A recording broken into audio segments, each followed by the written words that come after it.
If you've been gardening for any amount of time, you've probably watched a wooden raised garden bed kind of give up on you and fall apart. Rotten boards, warped corners, bugs doing their things. You know, this is really frustrating when we have spent so much time building up the soil in those beds. So today I'm talking all about metal raised beds, all the way from DIY projects where you go to the hardware store and put everything together from there, all the way up to the premium kits that people call their forever garden beds. So stick around. Soon you're going to know exactly what metal bed works best in your space for your budget and your climate. I'm Carol from Almost 2 Acres. Let's go. First, let's talk about why metal raised beds have gotten so popular in the last several years. The good stuff first.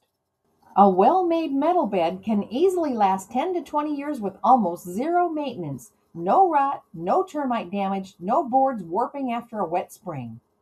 And because most metal beds are thinner and lighter than thick timber, they're actually easier to move and reconfigure if your garden layout changes, and we all know how that goes.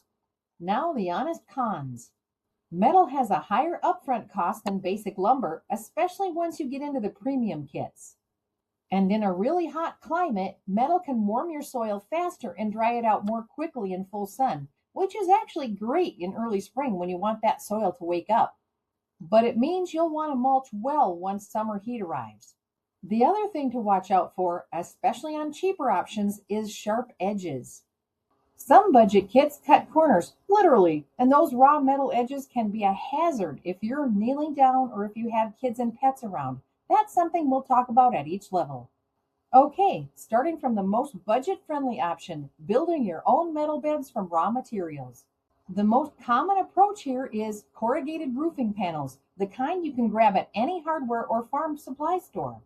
You can screw them into simple wood corner posts or metal T-posts for a very sturdy, custom-sized bed at a fraction of the cost of a kit. Another option that's been popular forever is galvanized stock tanks, those old farm water troughs. Just drill some drainage holes in the bottom and you've got an instant raised bed with a ton of character. Why this can be a great option. You can build it exactly as tall and as wide as your space requires, no compromises. And if you catch panels on a sale or find reclaimed roofing materials, you can do this for surprisingly little money. But here's what to watch for. Always choose galvanized or similarly coated steel, not raw mild steel, which will rust out on you within a season or two. And please, take care of those edges. Raw cut sheet metal is really sharp. Pick up some rubber hose trim or a roll of edge tape from the hardware store and cap those top edges before you start planting. Your hands and your knees will thank you. One more tip. If your beds are, hopefully, in a really hot, full sunspot, you can line the inside walls with a layer of burlap or even a scrap piece of wood to buffer the soil from direct metal contact during peak summer heat. Next up, the budget kit level. These are the galvanized steel beds you'll find on Amazon or at big box stores, brands like Foyer, Landguard, Giantex, and similar. I want to be fair here because these kits do have a place.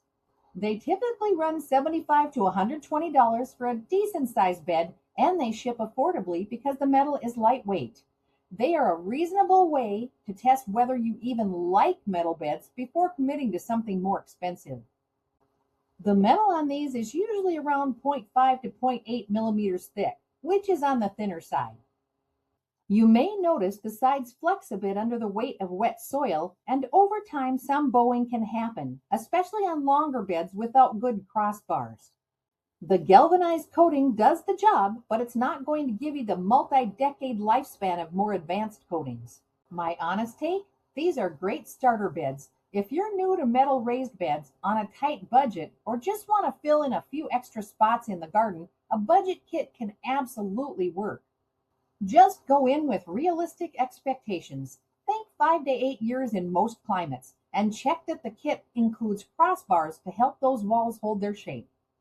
Next is the level I think is a great place for a lot of home gardeners. Mid-range kits step up in a few important ways without going to the full premium price tag. You're looking at slightly thicker panels, usually around 0.7 to 1 millimeter, which makes a noticeable difference in how solid the bed feels.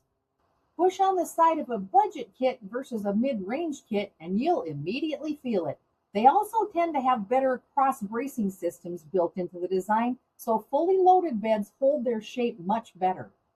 The big upgrade you'll often see here is rolled or capped top edges, that folded over lip at the top of the panels that makes it safe to lean on, kneel next to, or just grab when you're moving the bed.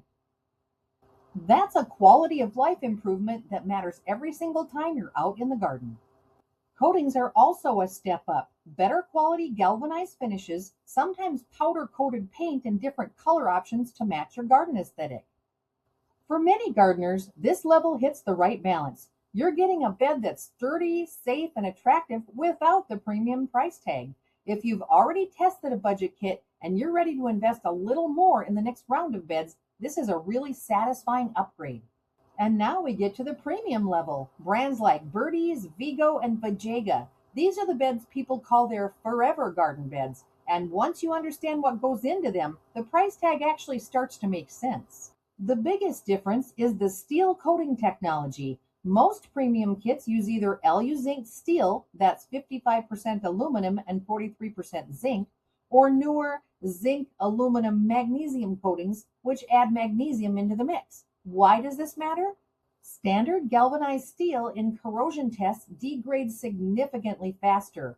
LU zinc offers roughly 3 to 7 times more corrosive resistance. Zinc aluminum magnesium coatings push that even further, with some tests showing 4 to 20 times better performance than basic galvanized. In practical terms, these beds are built to last 15 to 20 plus years, even in wet, humid, or coastal climates where lesser metals would give out much sooner.